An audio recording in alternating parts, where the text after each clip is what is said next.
June 30, 1948 ఇండియాకి అసలైన independence day. మరి ఎందుకు 1947 ఆగస్టు 15న ఇండిపెండెన్స్ డే డిక్లేర్ చేశారు? ఇంకా ఏంటి గాంధీ తాత వల్లేగా.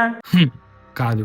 1947 ఫిబ్రవరి 20న బ్రిటిష్ పీఎం అయిన క్లైమెంట్ అట్లీ ఇండియాకు జూన్ 30, 1948లో ఇండిపెండెన్స్ ఇస్తామని డిక్లేర్ చేశాడు. కానీ అప్పుడు ఇండియాకి వైస్రాయ్ గా ఉన్న మౌంట్ బ్యాటన్ నేతాజీ గారు స్థాపించిన ఆజాద్ హిందూ ఫౌజ్ వల్ల సైన్యంలో దేశంలోని ప్రజల్లో తిరుగుబాటు ఎక్కువగా జరుగుతుందని, ఇలాగైతే బ్రిటిష్ ఆర్మీ శవాలుగా తిరిగి వెళ్తారన్న భయంతో 1947 ఆగస్టు 15న ఇండిపెండెన్స్ డే డిక్లేర్ చేశారు. కానీ ఆగస్టు 15న ఎందుకు ఇచ్చారు? 1945 ఆగస్టు 15న జపాన్ రాజైన హిరోహిటో రెండో ప్రపంచ యుద్ధంలో లొంగిపోతున్నట్టు ప్రకటించాడు.